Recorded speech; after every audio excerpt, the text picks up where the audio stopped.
Armed Services Committee member, Alaskan Senator Dan Sullivan is here, a Marine himself. I almost said former Marine. I caught myself because there are no former That's right, Marines. You would have signed up in the party of Ronald Reagan, right? That was the call to service that you answered.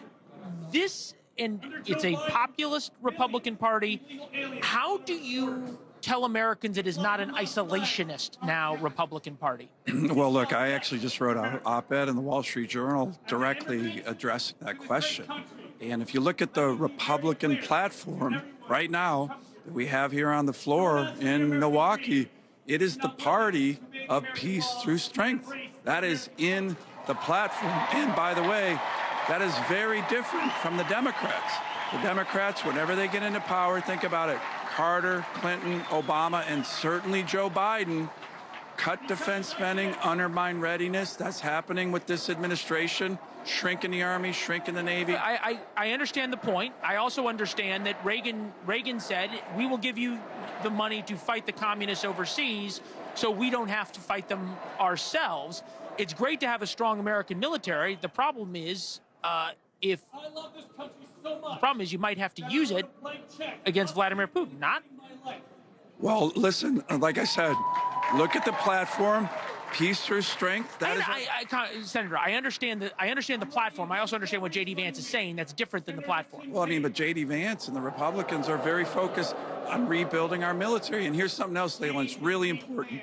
That includes rebuilding the industrial base of our economy, particularly our military industrial base, which is dramatically atrophied, right? Our ability to build, for example, Navy ships is really problematic. You get no argument on all of those points, yeah. But still, there is now an isolationist wing in the Republican Party, led now by, I think, the vice presidential nominee. How does that not terrify people who understand what isolationist policy does? Well, look, I think it's I don't agree with that assessment that we have an isolationist wing in the Republican Party.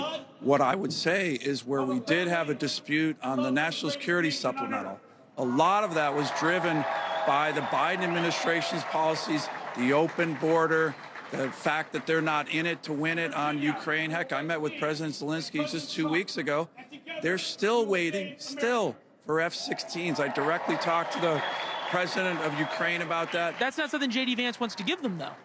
No, but I'm saying is that the reason you've had this national security, some of the split on that bill, is that a lot of the Republicans aren't, it's not that they're isolationists, it's just that they're saying that the Biden administration's policies, whether it's an open border, whether it's the anti-energy policies, are something that's undermining that whole effort. So very different from a kind of growing isolation, very different. All right, fair enough. Senator, we appreciate it. Congratulations on your retirement, by the way. Thank you, Leland. It's good to see you. Enjoy the rest of the convention. Thanks for watching. Go to joinnn.com to find NewsNation on your television provider.